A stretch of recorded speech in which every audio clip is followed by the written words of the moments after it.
안녕하세요, 맛조개입니다. 오늘은 미얀마 쿠데타 중국은 과연 어느 편에 대해서 이야기해 보려고 합니다. 2월 중 미얀마에서 쿠데타가 혁명이 일어났습니다. 보는 시각에 따라 이것은 혁명이다, 쿠데타이다 상당히 갈리는 분위기입니다. 저는 일단 편의상 쿠데타라고 부르도록 하겠습니다. 미얀마 쿠데타가 일어난 후 한 달이 지났습니다. 미얀마 시민들은 이런 쿠데타에 대해서 인정할 수 없다면서 들고 일어나 시위를 하는 사람도 생겼습니다. 이 시위를 진압하는 과정에서 군대가 실탄을 사용하여 희생자가 점점 나오고 있습니다. 이 점이 상당히 문제가 되고 있습니다만 이것과 별개로 이 미얀마 쿠데타에 중국이 어떠한 입장인가, 이 부분 역시 상당히 문제가 되고 있습니다. 중국은 아웅산 수치의 편인가, 군부 세력의 편인가, 여기서 많은 의견이 갈리고 있습니다. 상당히 판단하기 힘든 상황이죠. 일단 희생자 뉴스부터 살펴보면 어제 BBC 뉴스에서 쿠데타 반대 시위에서 무력 진압으로 최소 38명이 사망했다고 보도를 했습니다. 슈레너 버게너 특사는 쿠데타 이후 지금까지 최소 50명이 숨졌고 많은 이들이 부상을 입었다고 하였습니다. 여기서 군부 세력은 실탄을 사용하여 문제가 되고 있고 10대, 14살, 19살 어린이까지 죽고 있어 더욱 문제가 되고 있습니다. 게다가 유엔 미얀마 대사는 미얀마 군사 통치자를 비난하고 이를 제거하기 위해 국제사회에 도움을 요청했습니다만 미얀마 정권은 이 유엔 미얀마 대사를 해고시켰습니다. 유엔 미얀마 대사는 세 손가락 경례를 하고 있습니다. 이건 군사 정권에 반대하는 시민들의 사인이죠. 이렇게 자신을 지지하지 않는 모습에 미얀마 군부는 화가 나 이 유엔 미얀마 대사를 해임했다는 것이죠. 그리고 미얀마 군부는 새로운 대사를 임명했다고 유엔에게 통보했고 유엔에서 현재 누가 합법적인 대사인지 검토하고 있다고 합니다. 그럼 왜 중국이 어느 쪽을 지지하는지가 문제가 될까요? 간단합니다. 미얀마 시민들은 상당히 예전부터 중국을 싫어했습니다. 여기서 시민들은 미얀마 군부 세력 뒤에 중국이 있다, 중국이 이 군사 쿠데타에 간섭했다, 미얀마 군부 세력의 최고 사령관 민 아웅 플라잉을 보고 중국의 개, 시진핑의 개라면서 화를 내고 있습니다. 그리고 이러한 시민들의 분노는 중국의 보이콧으로 발전하고 있습니다. 미얀마 시민들은 지금 군부 세력이 정권을 잡으면서 미얀마 내부에 중국의 입김이 강해지는 것을 거부하고 있는 것이죠.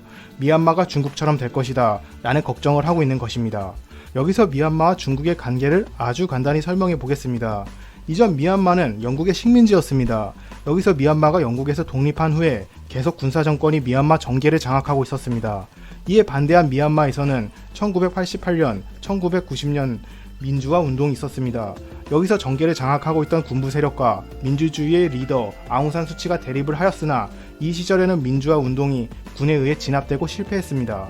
그래서 이런 것을 국제사회에서 비판하고 미국은 이러한 군 통치를 비판하여 경제 제재를 걸었습니다. 이때 미얀마 군사 정권은 중국과 무역 협정을 맺습니다. 중국은 이것을 기회 삼아 미얀마 군부 세력 은행을 장악하고 미얀마의 석유가스 파이프라인을 만듭니다. 미얀마는 중국과 인도 중간에 위치해 동, 서남아 연결 및 태평양 인도양을 잇는 지정학적 핵심 요충지였습니다. 그러면서 이때 중국은 유일한 미얀마의 후원자로서 독점적인 영향력을 유지하면서 많은 이득을 가져간 것이죠. 이러한 모습에 미국은 경제 제재로는 미얀마를 통제 불가능하다고 판단하여 2000년대 부시 주니어 정권 때 미얀마 군부 세력을 전복할 계획을 만듭니다. 즉 부시의 테러와의 전쟁이라는 큰 그림의 하나였던 것이죠. 이 당시 미국은 이라크 전쟁 등 평화를 지키는 일에 많은 힘을 투자했던 시기였습니다. 여기서 미국은 미얀마 시민들이 군사 정권에 반대했으니 이 시민들을 이용하려고 했습니다. 여기서 군사 정권도 이렇게 간다면 미국에게 진짜로 정권이 몰락할 수 있다고 판단하여 아웅산 수치와 화해를 하게 됩니다. 그 결과 2015년 첫 민주주의적 선거를 실행하게 됩니다. 그리고 이 선거에서 아웅산 수치의 정권이 군부 정권을 압도적으로 물리치면서 2016년부터 미얀마의 민주화의 바람이 불어오나 했습니다. 이 당시는 오바마 정권이었죠. 하지만 이때 오바마는 수치와 화해한 군사 정권을 높게 평가해 경제 제재를 해제합니다. 이 모습은 오히려 중국에게 긍정적인 영향을 미칩니다. 중국은 미얀마 군부 은행을 점유하고 있었고 석유가스 파이프라인도 가지고 있었습니다. 여기서 만약 미국이 정말로 미얀마 정권을 전복시켰다면 이를 계기로 중국은 미얀마에 가지고 있는 여러 이점을 빼앗겼을지도 모릅니다.